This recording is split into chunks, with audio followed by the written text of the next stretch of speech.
नमस्कार साथियों, सुगम विद्या क्लासेस के पॉडकास्टिंग प्रोग्राम में आप सभी का हार्दिक स्वागत है। आज हम एक ऐसे मुद्दे के ऊपर बात करेंगे जो भी हाल ही में चर्चाओं के अंदर है, यानी भारत निर्वाचन आयोग, जिसे बोलते हैं इलेक्शन कमीशन ऑफ इंडिया। निर्वाचन आयोग क्या है? What is election commission? तो आज हम बात करेंगे भारत निर्वाचन आयोग, जिसे चुनाव आयोग के नाम से भी जाना जाता है। एक स्वायत्त संवैधानिक निकाय है जो भारत में संघ और राज्य चुनाव प्रक्रियाओं का संचालन करता है। यह देश में लोकसभा, राज्यसभा, राज्य विधानसभाओं, राष्ट्रपति और उपराष्ट्रपति के चुनाव का संचालन करता है। आगे हम देखेंगे इसकी बैकग्राउंड यानी पृष्ठभूमि इसकी क्या है। भारतीय संविधान का भाग 15 चुनाव से संबंधित है, जिसमें चुनावों के संचालन के लिए एक आयोग की स्थापना करने की बात कही गई है। चुनाव आयोग की स्थापना 25 जनवरी 1950 को संविधान के अनुसार की गई थी। संविधान के अनुच्छेद 324 से 329 तक चुनाव आयोग और सदस्यों की शक्तियों, कार्यों, कार्यकाल, पात्रता आदि से संबंधित है। आगे हम देखेंगे articles related to election in the constitution, यानी संविधान में चुनावों से संबंधित अनुच्छेद कौन कौन से, वो हम देखेंगे। तो स्टार्टिंग हम करते हैं आर्टिकल 324 से, यानी आर्टिकल 324 में यह बताया गया है कि चुनाव आयोग में चुनावों के लिए निहित दायित्व, अधीक्षण, निर्देशन और नियंत्रण होगा। आर्टिकल 325 में बताया गया है कि धर्म, जाति या लिंग के आधार पर किसी भी व्यक्ति विशेष को मतदाता सूची में शामिल न करने और इनके आधार पर मतदान के लिए अयोग्य नहीं ठहराने का प्रावधान है। आर्टिकल 326 में बताया गया है कि लोकसभा एवं प्रत्येक राज्य की विधानसभा के लिए निर्वाचन व्यस्त मताधिकार के आधार पर होगा। आर्टिकल 327 में बताया गया है कि विधायिका द्वारा चुनाव के संबंध में संसद में कानून बनाने की शक्ति है। आर्टिकल 328 में बताया गया है किसी राज्य में विधानमंडल को इसके चुनाव के लिए कानून बनाने की शक्ति है। और आर्टिकल 329 जो इसका लास्ट है, उसके अंदर बताया गया है कि चुनावी मामलों में अदालत द्वारा हस्तक्षेप करने के लिए बाहर है, यानी चुनावी मामलों के अंदर जो अदालत है, यानी जो हाई कोर्ट होती है या फिर सुप्रीम कोर्ट है, वो इसके अंदर इंटरफेयर नहीं करेगी। कंपोजिशन ऑफ इलेक्शन कमीशन, निर्वाचन आयोग की संरचना। निर्वाचन आयोग में मूलतः केवल एक चुनाव आयुक्त का प्रावधान था, लेकिन राष्ट्रपति की एक अधिसूचना के जरिए 16 अक्टूबर 1989 को इसे 3 सदस्यीय बना दिया गया। इसके बाद कुछ समय के लिए इसे एक सदस्यीय आयोग बना दिया गया और 1 अक्टूबर 1993 को इसका 3 सदस्यीय आयोग वाला स्वरूप फिर से बहाल कर दिया गया। तब से निर्वाचन आयोग में एक मुख्य चुनाव आयुक्त और 2 चुनाव आयुक्त होते हैं। निर्वाचन आयोग का सचिवालय नई दिल्ली में स्थित है। मुख्य निर्वाचन अधिकारी IAS रैंक का अधिकारी होता है, जिसकी नियुक्ति राष्ट्रपति द्वारा की जाती है तथा चुनाव आयुक्तों की नियुक्ति भी राष्ट्रपति ही करता है। इनका कार्यकाल 6 वर्ष या 65 वर्ष की आयु दोनों में से जो पहले हो तक होता है। इन्हें भारत के सर्वोच्च न्यायालय के न्यायाधीशों के समकक्ष दर्जा प्राप्त होता है और समान वेतन एवं भत्ते भी मिलते हैं। मुख्य चुनाव आयुक्त को संसद द्वारा सर्वोच्च न्यायालय के न्यायाधीश को हटाने की प्रक्रिया के समान ही पद से हटाया जा सकता है। आगे हम देखेंगे इसका रिमूवल प्रोसेस, यानी हटाने की प्रक्रिया क्या होती है। उच्चतम न्यायालय के न्यायाधीशों, मुख्य चुनाव आयुक्त, नियंत्रक और महालेखा परीक्षक को दुर्व्यवहार या पद के दुरुपयोग का आरोप सिद्ध होने पर या असमता के आधार पर संसद द्वारा अपनाए गए प्रस्ताव के माध्यम से ही पद से हटाया जा सकता है। निष्कासन के लिए 2/3 सदस्य के विशेष बहुमत की आवश्यकता होती है और इसके लिए सदन में कुल सदस्यों का 50% से अधिक मतदान होना चाहिए। उपरोक्त पदों में से किसी को हटाने के लिए संविधान में महाभियोग शब्द का प्रयोग नहीं किया गया है।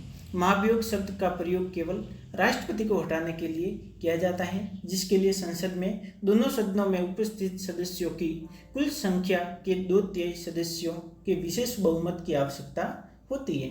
यह प्रक्रिया किसी अन्य मामलों में नहीं अपनाई जाती। आगे हम बात करेंगे functions of the election commission, यानी निर्वाचन आयोग के कार्य, यानी वह क्या क्या कार्य करता है।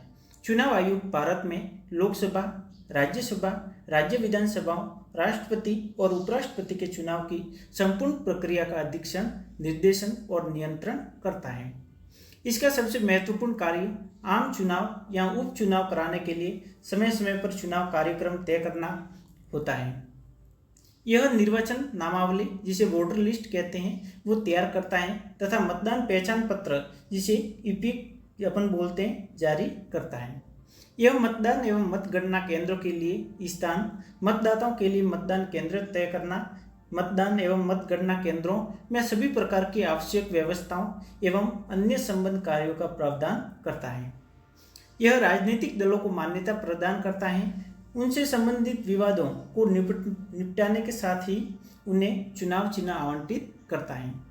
निर्वाचन के बाह्य अयोग्य ठहराए जाने के मामले में आयोग के पास संसद और राज्य विधानसभाओं के सदस्यों की बैठक हेतु सलाहकार क्षेत्राधिकार भी होता है।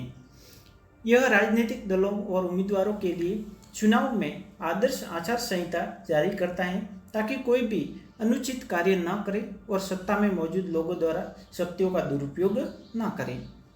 यह सभी राजनीतिक दलों के लिए प्रति उम्मीदवार चुनाव अभियान खर्च की सीमा निर्धारित करता है और उसकी निगरानी भी करता है। Importance of election commission of India, Bharat निर्वाचन आयोग का महत्व। यह वर्ष 1952 से राष्ट्रीय और राज्य स्तर के चुनावों का सफलतापूर्वक संचालन कर रहा है। मतदान में लोगों की अधिक भागीदारी सुनिश्चित करने के लिए सक्रिय भूमिका निभाता है। राजनीतिक दलों को अनुशासित करने का कार्य करता है।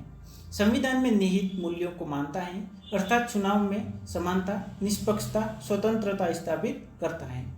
विश्वसनीयता, निष्पक्षता, पारदर्शिता, अखंडता, जवाबदेही और स्वायत्तता और कुशलता के उच्चतम स्तर के साथ चुनाव आयोजित और संचालित करता है।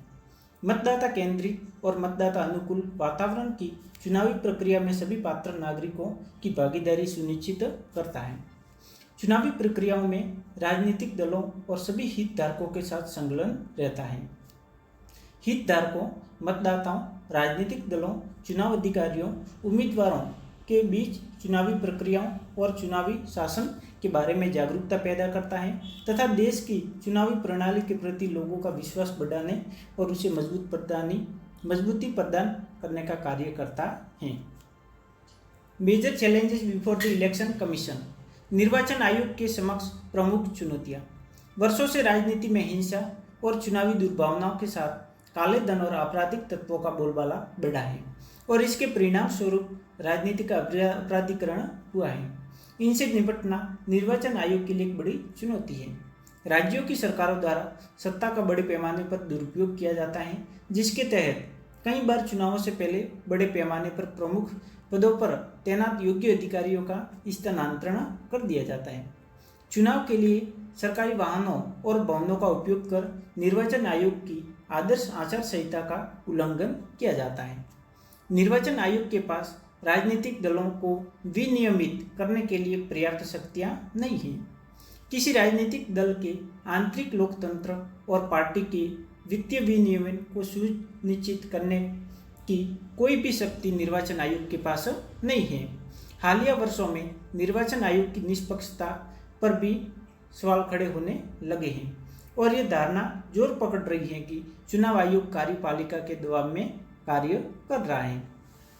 मुख्य चुनाव आयुक्त और अन्य दो आयुक्तों के चुनाव में प्रमुख संस्थागत कमियों में से एक यह है कि कम पारदर्शिता का होना, क्योंकि इसका चयन मौजूदा सरकार की पसंद पर आधारित होता है।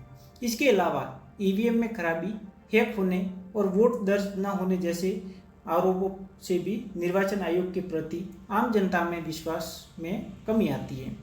वर्तमान समय में सत्ताधारी दल के पक्ष में निचले स्तर पर नौकरशाही की मिलीभगत के खिलाफ सतर्क रहने की आयोग के सामने बड़ी चुनौती है। आयोग के जनादेश और जनादेश का समर्थन करने वाली प्रक्रियाओं को अधिक कानून समर्थन देने की आवश्यकता है। नैतिकता सुनिश्चित करने के लिए आवश्यक है कि सक्षम और योग्य व्यक्ति उच्च पदों का दायित्व संभाले। निर्वाचन आयोग की निष्पक्षता सुनिश्चित करने के लिए द्वितीय प्रशासनिक सुधार आयोग की रिपोर्ट में सिफारिश की गई थी कि लोकसभा अध्यक्ष, लोकसभा में विपक्ष के नेता, कानून मंत्री और राज्यसभा के उपाध्यक्ष के साथ प्रधानमंत्री की अध्यक्षता में बना कोलिजियम मुख्य चुनाव आयुक्त और चुनाव आयुक्त की नियुक्ति के लिए राष्ट्रपति के समक्ष नाम प्रस्तावित करें। तो साथियों, हमें पूरी उम्मीद है कि आपको ये हमारा पॉडकास्टिंग प्रोग्राम है वो पसंद आया होगा। आपकी इसके बारे में क्या राय है आप हमारे कमेंट सेक्शन में ज़रूर बताएं। और यदि आपको ये प्रोग्राम अच्छा लगा है तो इसे लाइक ज़रूर करें और अपने साथियों के साथ में साझा करना ना भूलें, और हमारे YouTube चैनल को सब्सक्राइब करना ना भूलें। Thank you.